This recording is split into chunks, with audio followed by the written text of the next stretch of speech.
Hi, my name is Yang Li, and I'm continuing explaining the College Board SAT test 8, section 3. That's math section for number 12. Okay. Now, let's look at number 12 here. So they have what is it? If 2a over b equals 1/2, they ask what's the value of b over a. So from this given equation, so we have 2a over b equals to 1/2. So from there, we can get we want to find b over a. So we flip both sides of the equation. Okay. So we flip it. We're gonna have what a b over 2a equals to 2 over 1.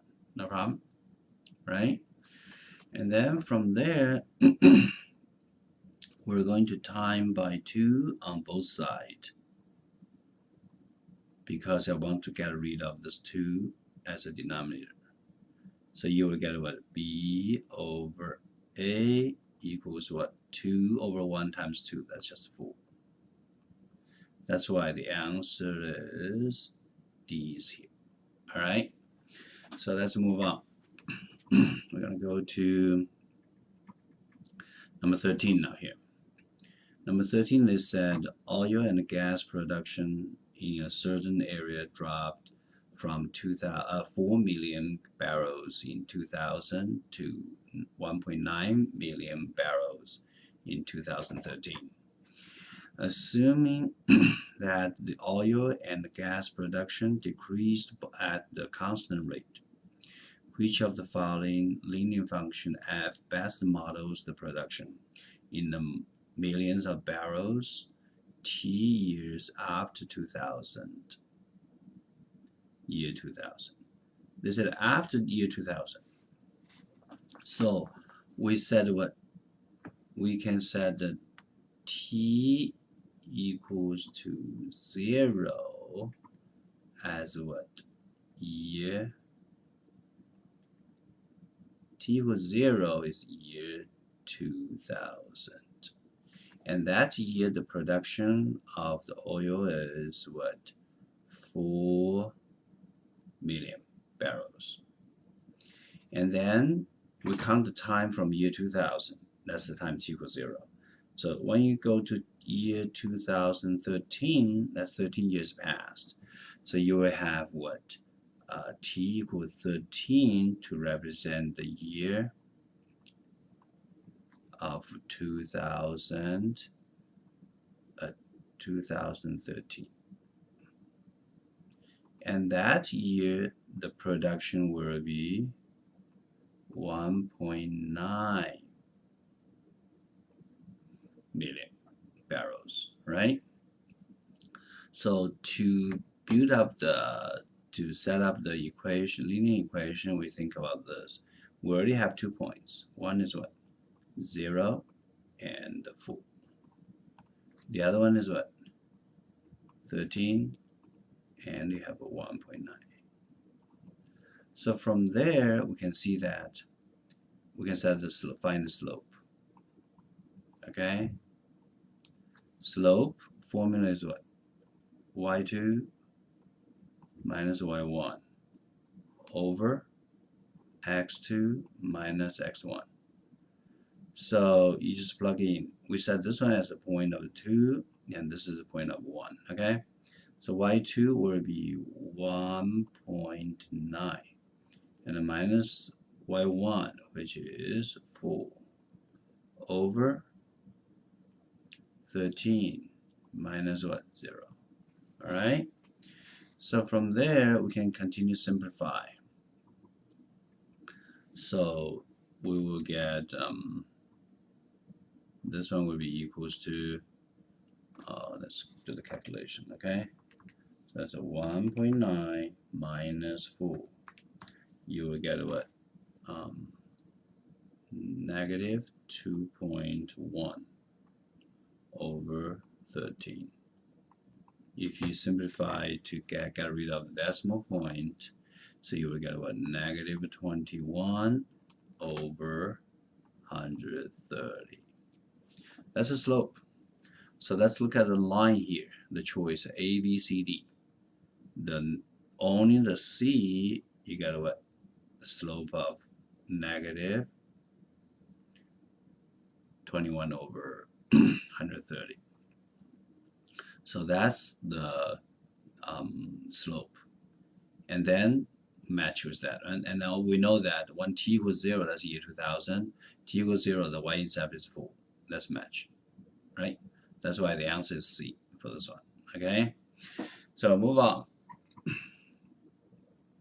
So we're going to go to next question now here.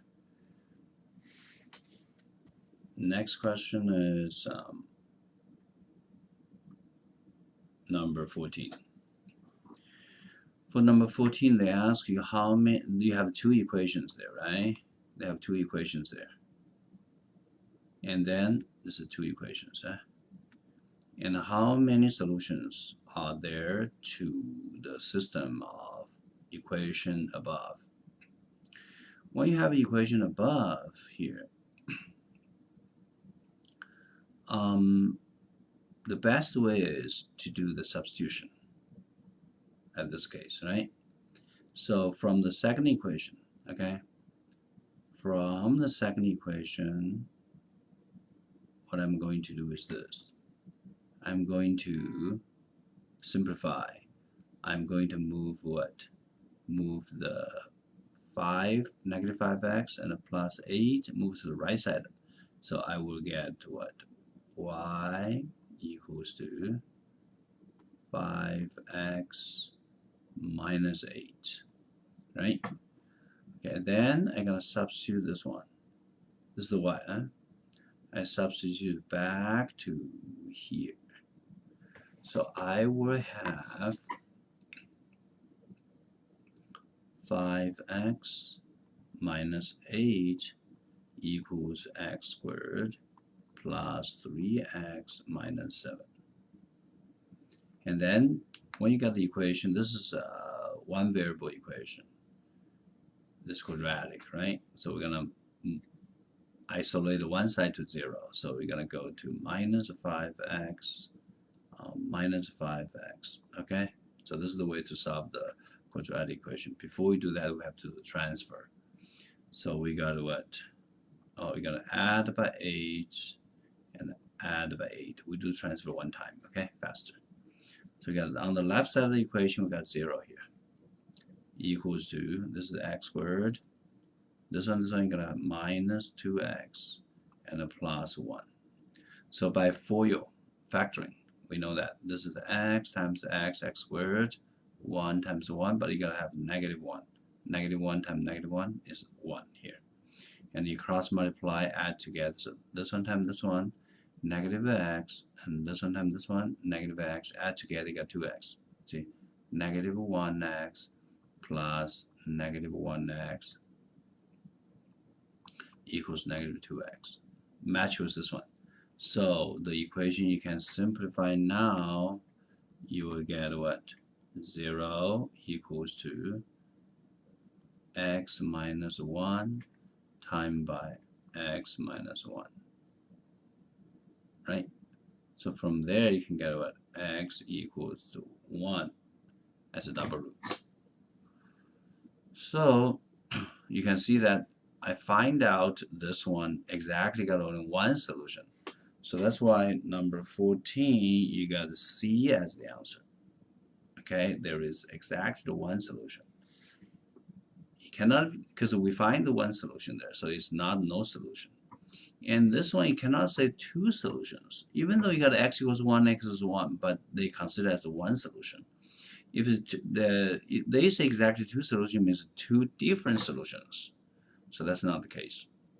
So, and of course, A is not the choice because there are exactly 4 solutions. You do not have 4 solutions here. You have one pair of the answer for the x. So you can plug in this x equals 1 back to here. So you can get a y. That's one pair of solutions. Okay? That's considered as one solution. So C is the answer. Now, move on. Go to number 15 here. For number 15, you have the solution here gx equals this one, and hx is this one. The function g and h are defined above, right? What is the value of h0? So we know that h0, if you want to find h0, means x equals 0. Means here x is 0. Here x is 0. So h0 will be equals to 1 minus g0, right? And then how do you find the g0 here? You can find it from using the first equation here. See here? So from this one here, you can get a g0. You simply plug in 0 for the x. So that's why you got a 2 times by 0, and then minus 1. That will be equals what? Negative 1. So we know g0 is negative 1. So you're going to have 1 minus negative 1, right? So 1 minus negative 1, so you get what? 1 plus 1. That will be equals 2. So that's why number 15, the answer is D here. Okay. Next question is number 16. This part belongs to the free response question. It means no multiple choice. Okay. So they said number 16 here. You already have this equation, the quadratic equation given.